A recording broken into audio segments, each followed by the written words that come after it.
오늘은 들릴라입니다. 삼손의 마지막 말년을 아주 비참하게 만든 여인 들릴라 이 사람을 이제 오늘 성경에서 소개하고 있습니다. 아까 이름은 말씀을 드렸고 4절을 다시 한번 보겠습니다. 이후에 삼손이라고 말하고 있습니다. 그러니까 한 여자만 만난 게 아니라 또 다른 여자를 만나는 겁니다. 삼손의 약점은 여성의 약점이 있습니다. 여러분, 들릴라는 바로 우리의 약점입니다. 우리를 유혹케 하는 약점인데, 사탄은 우리의 약점을 알까요, 모를까요? 알되 아주 정확하게 압니다. 인간은 못 보지만 사탄은 약점을 알아요. 그러니까 우리의 들릴라 같은 약점이 무엇인지를 먼저 확인해 두고 그 약점을 보완해야겠죠. 그리고 약점을 덮어야겠죠. 약점을 주의 보혈로 갑옷 삼아 덮어야 되지 않겠습니까? 우리는 믿음의 갑옷을 입어야 되고 하나님 말씀하시는 성령의 갑옷을 입어야 적을 막아낼 수가 있죠. 그런데 삼손은 계속해서 여성들의 유혹에 넘어지고 맙니다. 5절도 한번 보십시오. 블레셋 방백들이 그 여인에게로 올라갔다라고 말하고 있습니다. 이제 해안가에 가사지구가 있고 이 소렉은 골짜기 산 위에 있으니까 올라간 것입니다. 그러니까 이 소렉이 무슨 수도거나 중요한 도청 소재지이기 때문에 지방에서 올라갔다는 것이 아니라 해발 낮은 곳에서 높은 곳으로 지금 올라간 것입니다. 그래서 아마도 제가 9장에다가 썼듯이 아마 블레셋 사람은 아니고 이 사람은 이스라엘 여자였을 것이다 라고 이렇게 생각하는 것 중에 하나가 바로 이것 때문입니다. 그리고 그를 찾아가서 하는 말이 삼손을 깨워서 무엇으로 말미암아 큰 힘이 생기는지, 그리고 우리에게 어떻게 하면 그를 결박하여 굴복할 수 있게 할지를 알아보라. 두 가지입니다. 하나는 큰 힘이 어디에서 나는가 알아봐라. 두 번째는 우리가 어떻게 하면 결박할 수 있는지, 묶을 수 있는지를 알아보라. 그 다음에 너에게 상을 주겠다라고 하는데 상이 엄청납니다. 여러분, 은을 몇 개를 준다고 해요? 1100개를 준다고 합니다. 1100세겔이에요. 은화 1100개를. 그것도 5명의 방백. 당시 블레셋은 5개 도시국가였기 때문에 이 도지사들, 방백들이, 성주들이 다 찾아온 겁니다. 와서 우리에게 두 가지, 하나는 어디서 힘이 생기나, 또 하나는 어떻게 그를 묶을 수 있는지를 비밀을 알려달라. 그러면 우리가 이 은화를 주겠다라고 유혹을 한 겁니다. 이 제안을 들릴라가 오케이 했죠. 그리고는 이제 방백들은 떠나고 들릴라가 삼손을 꼬이는데 1차 첫 번째 작전으로 한번 보십시오. 자, 6절입니다. 삼손에게 말하되 청하건대 당신의 큰 힘이 무엇으로 말미암아 생기며 어떻게 하면 능히 당신을 결박하여 굴복하게 할 수 있을는지 내게 말하라 하니, 그 다음에 7절은 여러분이 읽어봐 주십시오. 활줄 7가닥이면 나 묶으면 나 힘이 없어. 성공했습니까? 실패했습니까? 1차는 실패. 2차입니다. 2차. 자, 여러분 10절을 한번 보십시오.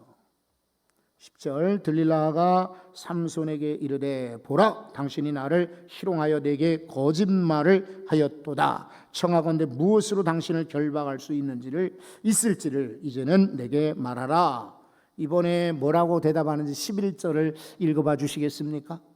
이번에는 쓰지 않은 새 것, 뉴 로프, 새밧줄로 나를 묶으면 내가 힘을 못 써요 라고 대답을 해 주었습니다. 그런데 이 두 번째 작전도 성공이요, 실패요? 실패해요. 세 번째 작전이 됩니다. 자, 13절을 제가 읽겠습니다. 들릴라가 삼손에게 이르되 당신이 이때까지 나를 희롱하여 내게 거짓말을 하였도다.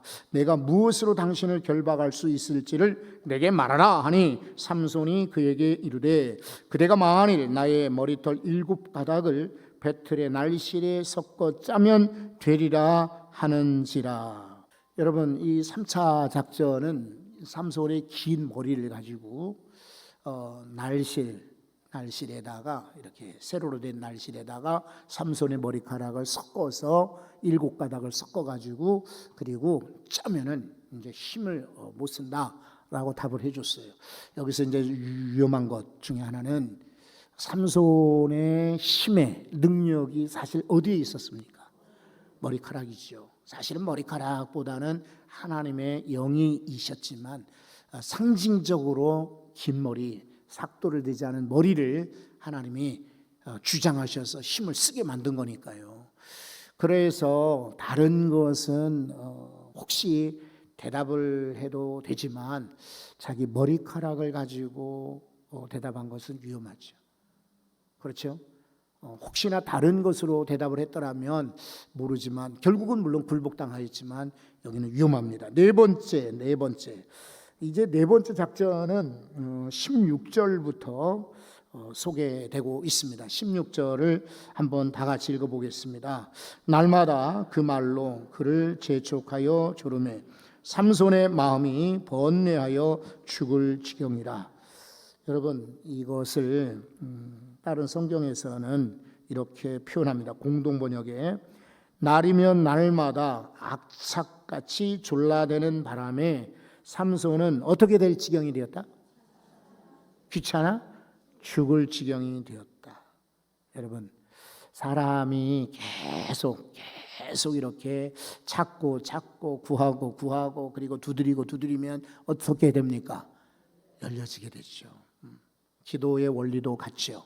간청하는 불의의 재판관 집 앞에 간청하는 여성의 기도를 하나님이 응답하신다 하신 것처럼 들릴라는 죄의 근원이지만 사탄의 모형이기도 하고 사탄의 화신이기도 하죠. 들릴라가 계속해서 공략하더니 결국은 목적을 이루었습니다.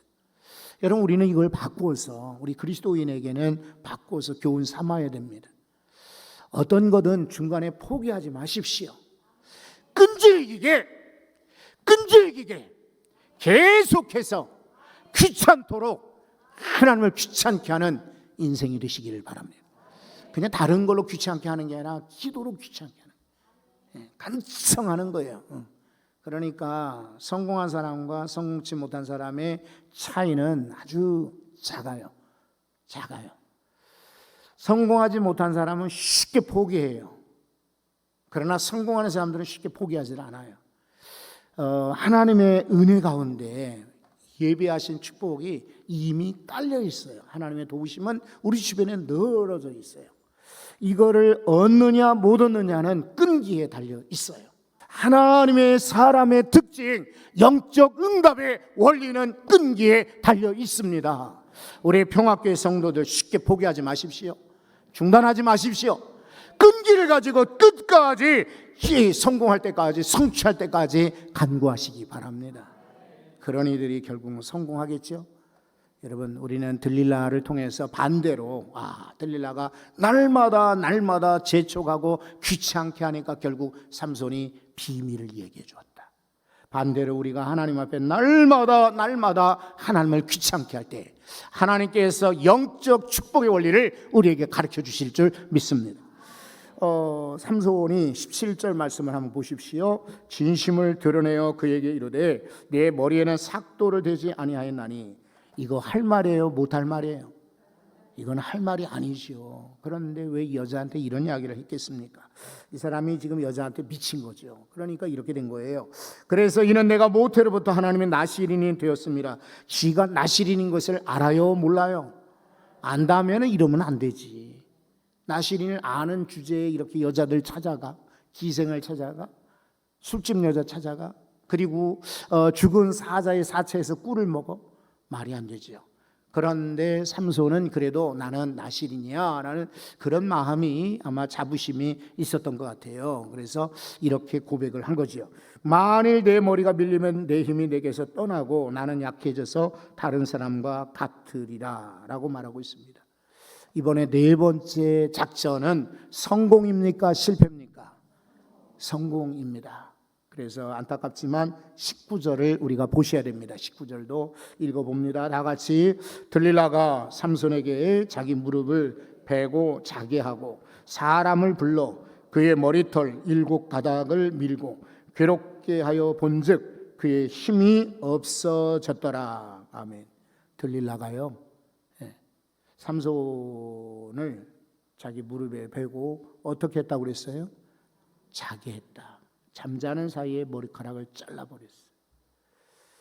이게 이제 머리카락이 잘린 이 삼손은 힘을 못 쓰게 되는 거예요.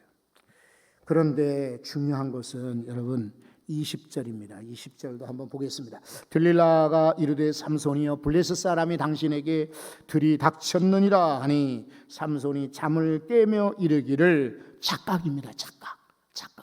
내가 전과 같이 나가서 몸을 떨치리라, 힘을 써보리라, 힘을 자랑하리라, 이런 표현입니다. 떨치리라 하였으나 여호와께서 어떻게 하셨나요? 이미 자기를 떠난 줄을 알았어요, 몰랐어요? 깨닫지 못하였더라. 너무 아쉬운 거죠. 그러니까 힘의 근원은 머리카락이 있는 게 아니죠. 20절에 보면 여호와께서 계시냐 떠나느냐의 차이죠. 그 전에는 삼손이 위기 때마다 그때마다 하나님이 강제로, 어제 우리 나눴던 말씀처럼 4번이나 하나님의 영이 임했습니다. 하나님의 영이 임하고 임했습니다.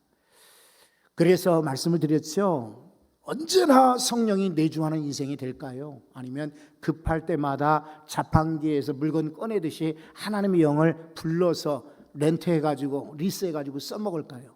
내 것이에요, 렌트한 거예요. 하나님의 영을 렌트하면 안 되지. 하나님의 영은 내 것이야죠. 하나님의 영은 항상 내 안에 내주하고 계셔야지. 그래서 하나님과 교통하십시오. 그래서 하나님의 영이 떠나지 않기를 바랍니다. 삼손이 가만히 보니까 머리카락이 잘려서 힘을 잃은 것이 아니라 하나님의 영이 떠난 것입니다. 그럼에도 불구하고 자신은 그걸 착각하고 있는 거죠. 내가 전과 같이 나가서 내 힘을 떨치리라. 얼마나 아쉽고 안타까운 모습인가요? 힘이 빠졌는데 뭘 떨쳐? 근데 우리 성도들도 그럴 때가 있죠. 우리가 종종 착각을 하는 것입니다. 나는 넉넉히 나는 잘 될 거야. 나는 넉넉히 구원받을 거야. 나는 넉넉히 하나님의 사람일 거야. 하나님의 불쌍히 마지막에 부끄러운 구원은 주시겠죠. 그러나 큰 은혜, 큰 감동, 큰 역사, 큰 상급은 기대하지 못합니다.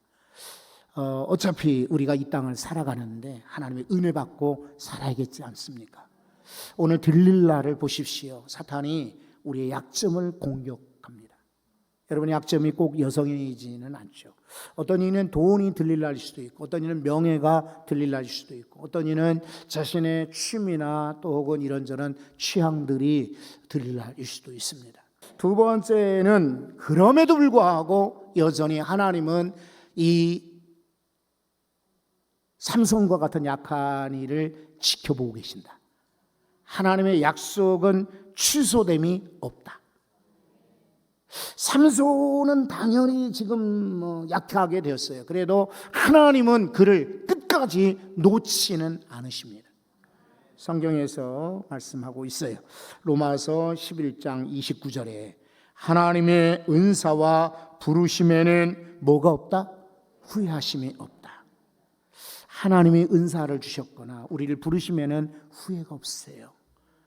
그러니까 우리는 배반하지만, 우리는 약하지만, 우리는 때로는 유혹에 넘어가지만 하나님은 후회하지 않고 우리를 끝까지 붙드십니다. 위로가 됐지요. 그리고 세 번째, 무엇보다 마음을 지켜야 된다. 잠언 4장 23절, 무릇 지킬 만한 것 중에 더욱 뭘 지켜요? 내 마음을 지키라. 생명의 근원이 이에서 남이니라. 모든 것 지켜야겠죠. 재물도 건강도 우리의 가족도 가정도 지켜야 되지만 뭘 지키라? 내 마음을 지켜야 돼. 삼손은 이스라엘도 제대로 지키지 못했지만 마음을 지키지 못합니다. 그리고 네 번째는요, 영적 잠. 아까 17절 보니까 이렇게 삼손이 들릴라의 무릎을 베고 잠들었다고 그랬죠. 잠들었다고 그랬죠. 슬리핑 크리스천들, 잠자는 이들이 참 많죠. 잠자면 안 돼요. 왜냐하면 세상이 지금 영적 전쟁터이기 때문에, 아니 전쟁이 벌어지고 있는데 병사가 잠들면 되겠어요? 깨어야죠. 깨어야죠.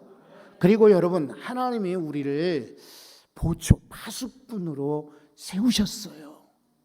저와 여러분들은 우리 가정의 파수꾼입니다. 오늘 여기 찬양한 기도사역자 이분들은 우리 교회의 파수꾼들이십니다. 그리고 여러분들은 가정의 파수꾼이 되셔야 합니다. 여러분이 눈 뜨고 살아있어야, 잠들지 않아야 적들이, 사단 마귀가 공격하지 못해요. 잠들면 안 돼요. 그래서 우리는 잠자는 자 되지 말고 깨어있자, 이런 교훈을 받게 됩니다.